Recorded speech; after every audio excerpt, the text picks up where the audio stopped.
Shalom Bapak, Ibu, dan Saudara. Bagaimana kabarnya? Kiranya kita semua senantiasa diberkati Tuhan dengan kesehatan dan kebahagiaan. Bapak, Ibu, jikalau Kamis lalu judul renungan setiap hari Kamis, PA online, renungan Kamis, namun mulai sekarang judulnya mencecap setetes air. Kita kembali ke semula. Ya Bapak, Ibu, dan Saudara, kita akan bersama-sama merenungkan firman Tuhan. Kita menghayati kehidupan ini berlandaskan dari pembacaan Markus 12 ayat 28 sampai 34. Markus 12 ayat 28 sampai 34. Saya akan membacakannya. Lalu seorang ahli Taurat yang mendengar Yesus dan orang-orang Saduki bersoal jawab dan tahu bahwa Yesus memberi jawab yang tepat kepada orang-orang itu, datang kepadanya dan bertanya, "Hukum manakah yang paling utama?"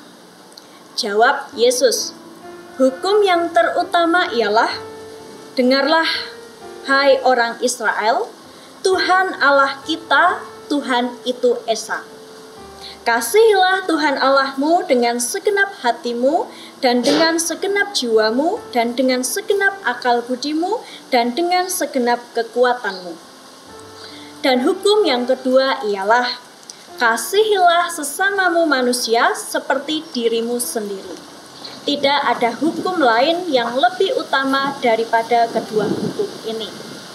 Lalu kata ahli Taurat itu kepada Yesus, "Tepat sekali, Guru, benar katamu itu, bahwa Dia Esa, dan bahwa tidak ada yang lain kecuali Dia. Memang mengasihi Dia dengan segenap hati, dan dengan segenap pengertian, dan dengan segenap kekuatan, dan juga mengasihi sesama manusia seperti diri sendiri adalah jauh lebih utama daripada semua korban bakaran dan korban sembelihan." Yesus melihat bagaimana bijaksananya jawab orang itu, dan ia berkata kepadanya, "Engkau tidak jauh dari kerajaan Allah." Dan seorang pun tidak berani lagi menanyakan sesuatu kepada Yesus. Demikianlah pembacaan firman Tuhan. Yang berbahagia ialah setiap mereka yang mendengar, merenungkan, dan berusaha mewujud nyatakan dalam kehidupan sehari-hari. Haleluya. Bapak, Ibu, dan Saudara, dalam dunia muda-mudi, ketika dua sejoli, sepasang pemuda dan pemudi sedang menjalin hubungan atau berpacaran, ketika di awal pacaran, cinta mereka seperti api yang membara. Sehari tak bertemu, rasanya itu kangen sekali. Pengennya bersama terus, nempel terus, ndak mau pisah. Bahkan saking cintanya di awal, seorang pasangan ini akan menganggap bahwa kekasih hatinya seperti malaikat tanpa sayap. Tanpamu aku ndak bisa hidup. Wah, bahkan kalau kata Gombloh, tai kucing rasa coklat. Nah, itu ketika di awal-awal pacaran. Namun kalau cintanya sudah pudar, sudah luntur, ya akan cuek, ndak peduli. Bahkan di WA pun, di chatting pun ndak dibalas. Mending main game sajalah. Nah, kemudian jarang perjumpaan, tidak ketemu. Wah, karena cintanya sudah luntur, sudah pudar. Lalu kalau seperti itu, apakah itu cinta? Bagaimana kita mewujudkan cinta? Bapak Ibu, kita akan bersama-sama menghayati firman Tuhan yang sudah kita baca tadi. Ada seorang ahli Taurat yang bertanya kepada Yesus, tentang hukum yang terutama. Dalam cerita ini, walaupun ahli Taurat ini seorang yang pandai, seorang yang pinter, tahu tentang firman Tuhan, ia mengajar dan menerangkan ajaran-ajaran dalam Perjanjian Lama. Tapi ahli Taurat ini memiliki kerendahan hati untuk tahu dan terus-menerus belajar tentang firman Tuhan. Hal ini dapat kita lihat ketika ahli Taurat ini menanggapi jawaban Yesus mengenai hukum yang terutama. Kasihilah Tuhan Allahmu dengan segenap hatimu, dengan segenap jiwamu, dengan segenap akal budimu, dan kasihilah sesamamu manusia seperti dirimu sendiri. Ahli Taurat ini setuju dan sepakat dengan jawaban Yesus. Bahkan dia menambahi bahwa mengasihi Allah dan sesama jauh lebih penting daripada korban bakaran dan korban sembelihan.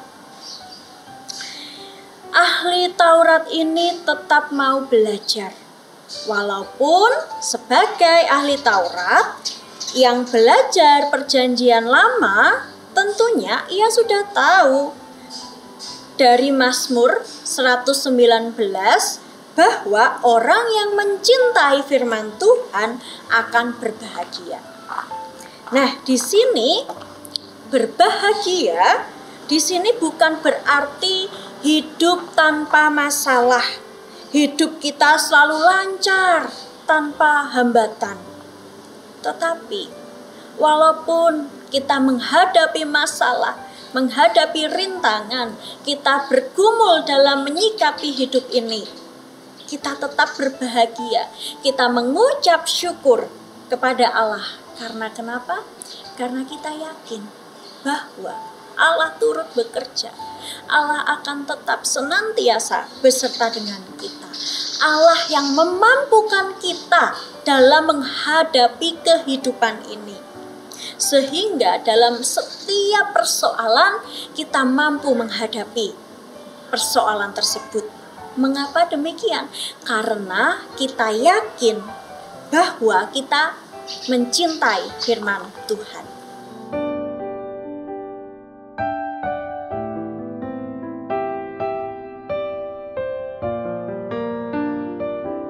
Bapak, Ibu, dan Saudara, mencintai berarti memproses diri dan berkorban.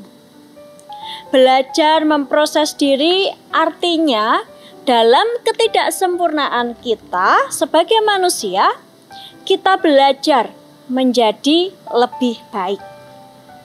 Memproses diri dalam mencari, mencintai firman Tuhan. Mungkin banyak hal yang kita tidak tahu. Namun kita belajar terus untuk mencari tahu.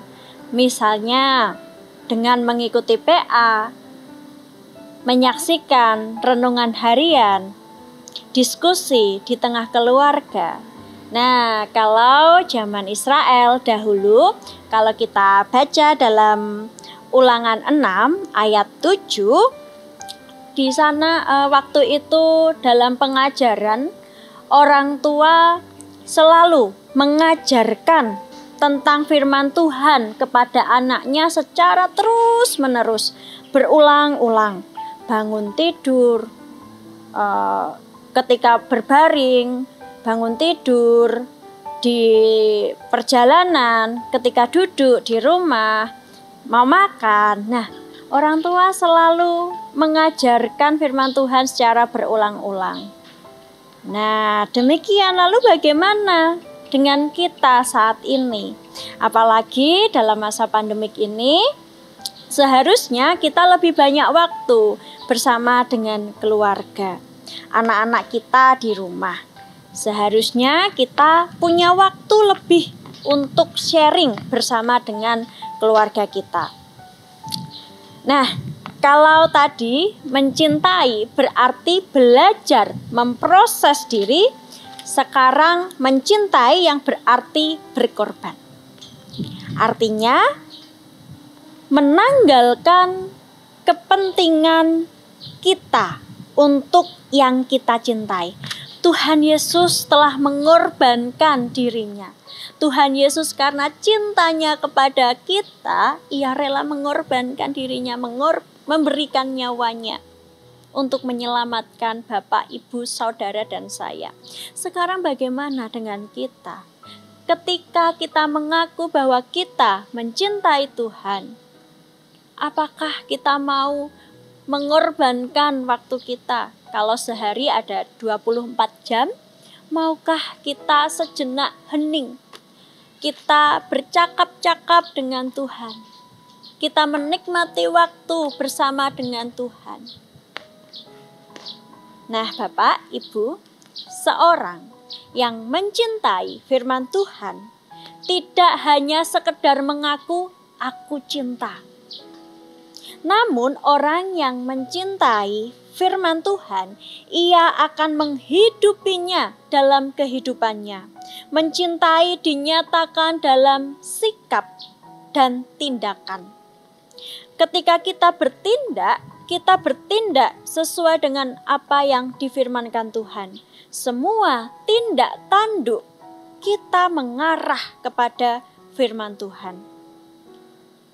Mencintai firman Tuhan sebenarnya bukan untuk kepentingan diri kita sendiri, tetapi justru sebagai bentuk kasih dan beribadah kita kepada Tuhan, di mana firman Tuhan itu dihidupi dalam seluruh aspek kehidupan kita, sampai firman itu mengubah cara hidup kita.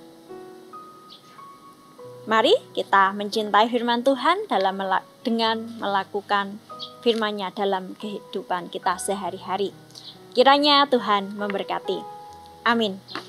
Mari Bapak Ibu kita bersatu di dalam doa. Ya Allah, Sang Sumber kehidupan, kami mengucap syukur untuk kebaikan-Mu. Kami mengucap syukur untuk cinta kasih-Mu yang telah Engkau nyatakan dalam hidup kami.